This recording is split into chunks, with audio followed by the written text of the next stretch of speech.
Hello everyone, welcome back to the channel. अगर आप SSC, CGL, CHSL, MTS, GDS, stenographer, CP या किसी भी एसएससी एग्ज़ाम की प्रिपरेशन कर रहे हैं तो एक सब्जेक्ट ऐसा है जिसे देखकर बहुत सारे स्टूडेंट्स डर जाते हैं। जी हाँ, मैं बात कर रहा हूँ जनरल अवेयरनेस की, जीके की। और किसी को लगता है कि इसमें बहुत कुछ ज़्यादा इम्पोर्टेंट पढ़ना है, किसी को लगता है कि सिर्फ टॉपर्स ही इस सब्जेक्ट में अच्छे मार्क्स ला सकते हैं। और कुछ स्टूडेंट्स तो जीके जीएस को एग्ज़ाम के 10 से 20 दिन पहले ही पढ़ना स्टार्ट करते हैं। तो फिर रिज़ल्ट आता है और वही स्टूडेंट्स कहते हैं कि अगर जीके थोड़ा और स्ट्रांग हो जाता, जीएस थोड़ा और स्ट्रांग हो जाता तो सिलेक्शन हो जाता। अगर आप भी इसी प्रॉब्लम से परेशान हैं तो आज की वीडियो आपके लिए है। आज मैं आपको स्टेप बाय स्टेप बताऊंगा कि जनरल अवेयरनेस को ज़ीरो से कैसे स्टार्ट करें, क्या पढ़ें, क्या स्किप करें, कौन सी बुक यूज़ करें और डेली कितना टाइम देना चाहिए। So watch this video till the end, क्योंकि एंड में मैं आपको एक सिंपल डेली रूटीन भी बताऊंगा जो बिगिनर्स के लिए काफ़ी यूज़फुल है। Let's get started. So step number 1, सबसे पहले एग्ज़ाम को समझिए। सबसे पहले ये समझिए, एसएससी में जीएस का मतलब सिर्फ करंट अफेयर्स नहीं होता है।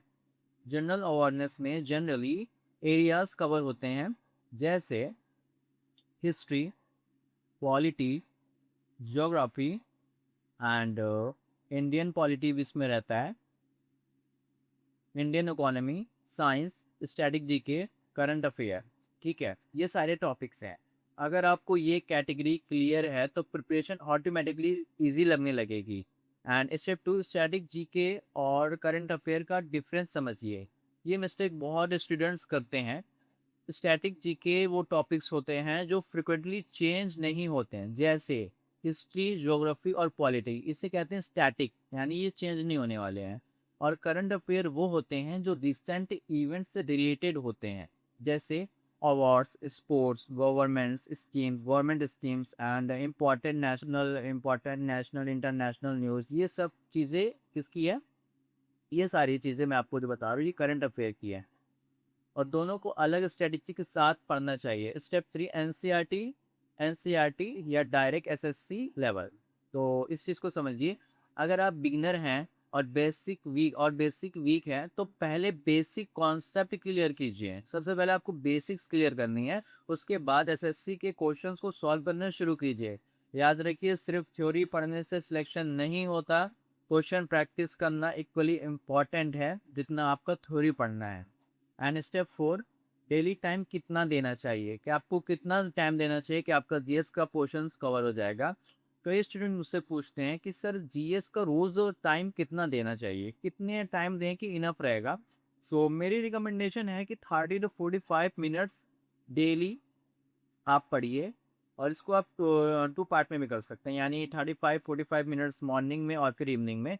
रोज़ थोड़ा थोड़ा पढ़ने से सब्जेक्ट स्ट्रांग होता है। एक दिन में 5 घंटे पढ़कर फिर एक हफ्ते ना पढ़ना इफेक्टिव स्ट्रेटजी नहीं है। स्टेप 5, नोट ज़रूर बनाइए। अपनी सेल्फ नोट्स बनाइए, शॉर्ट नोट्स बनाइए। अपने से लिखना, जब तक आप लिखेंगे नहीं आपको चीज़ें रिटेन नहीं होने वाली। हर इंपॉर्टेंट फैक्ट को अलग नोटबुक या डिजिटल नोट्स में लिखिए, आप यूज़ कर सकते हैं। शॉर्ट नोट्स रिवीजन के टाइम पर बहुत काम आते हैं। आपको शॉर्ट नोट्स बनाने चलने हैं साथ साथ। एग्जाम के लास्ट मिनट में यही नोट्स आपके सबसे बड़ा सपोर्ट बनेगा। स्टेप 6, पीवाईक्यूज को इग्नोर मत कीजिए। प्रीवियस ईयर क्वेश्चंस आपको बताते हैं कि एसएससी किस टाइप के क्वेश्चन बार बार पूछता है। हर टॉपिक पढ़ने के बाद उस टॉपिक की पीवाईक्यूज ज़रूर सॉल्व करिए, जिससे प्रिपरेशन एग्जाम ओरिएंटेड बन जाती है। And step 7, weekly revision. Sunday को सिर्फ रिवीजन और प्रैक्टिस के लिए रखिए। ओनली रिवीजन, कुछ नया नहीं पढ़ना। अगर रिवीजन नहीं करेंगे तो धीरे धीरे पिछला पढ़ा हुआ भूलने लगेंगे, तो वो किसी काम का नहीं रह जाएगा। इसकी रिवीजन बहुत ज़रूरी है, रिवीजन ही लॉन्ग टर्म मेमोरी के लिए है। एंड डेली रूटीन, जैसे कि अगर आप बिगनर हैं तो आप एक ऐसा रूटीन फॉलो कर सकते हैं, जैसे 15 minutes current affair, 20 minutes static GK, 15 minutes PYQ, 10 minute revision और 1 घंटा डेली। ये आपका टोटल हो गया, ठीक है। लेकिन कंसिस्टेंसी के साथ इस चीज़ को आपको फॉलो करना है। और कुछ कॉमन मिस्टेक्स कुछ बच्चे इसमें करेंगे, जैसे उन गलतियों की जो बिगनर्स करते हैं वो ये है कि बहुत सारी बुक्स खरीद लेना, बहुत सारी पीवाईक्यू की बुक्स खरीद लेना, सिर्फ करंट अफेयर पढ़ना, रिवीजन ना करना। पीवाईक्यू के लिए मैं जो बुक यूज़ करता हूँ पर्सनल, वो पिनाकल की यूज़ करता हूँ। आप कोई भी ले सकते हो, मैं ये नहीं कह रहा आप यही लो, ऐसा कुछ नहीं है। आपको जो बुक समझ में आ रही है, जो सर की समझ में आ रही है, जो क्वेश्चन जिस बुक्स के समझ में आ रहा है, आप उस बुक को ले लो। बट हाँ, एक बुक आप लो और उसको पूरा मतलब खंगाल डालो एक तरह से, मतलब वन क्वेश्चन से लेकर उस पन्ने के आखिरी क्वेश्चन तक आपको उसको बार बार रिपीट करना है। ये नहीं कि एक बार पढ़ते गए, नहीं। आपका बुक कंप्लीट हो जा रहा है, आप उसको फिर रिवाइज करो, फिर समझो कि कौन से क्वेश्चंस मिस हो रहे हैं, ठीक है। तो बहुत सारी बुक खरीद लेना, ये गलती करते हैं। एंड सिर्फ करंट अफेयर पढ़ना, तो कुछ बच्चे सिर्फ करंट अफेयर पढ़ते रह जाते हैं, ये भी गलती करते हैं। रिवीजन नहीं करते हैं, पीवाईक्यू को इग्नोर करते हैं, क्लास 1 में जीएस स्टार्ट करना, ये सब गलतियां हैं, ये आपको नहीं करना है। रोज न्यूज़पेपर पढ़कर भी एग्जाम ओरिएंटेड प्रिपरेशन ना करना। अगर आप इन मिस्टेक से बच गए हैं तो आपकी प्रिपरेशन काफ़ी स्ट्रांग हो जाएगी।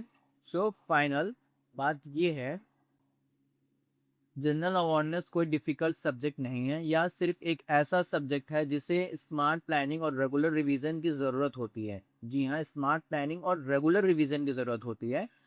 रोज़ थोड़ा पढ़िए, रोज़ रिवाइज करिए, और हर वीक अपनी प्रोग्रेस चेक करिए कि आपने पिछले दिन से कितना बेटर इम्प्रूवमेंट लाया है। याद रखिए, small daily improvement create big results. जी हाँ, आज से ही जीएस को इग्नोर करना बंद करिए और अपनी प्रिपरेशन को एक नई डायरेक्शन दीजिए। अगर ये वीडियो हेल्पफुल लगी तो लाइक करिए, शेयर करिए, अपने एसएससी एस्पिरेंट्स फ्रेंड्स के साथ शेयर करिए, एंड चैनल को सब्सक्राइब करना मत भूलिए। कमेंट करके ज़रूर बताइए कि आपको अगला वीडियो किस टॉपिक पर चाहिए। Thank you for watching, see you in the next video. Keep learning, keep practice and keep motivation towards your work. Thank you, have a nice day.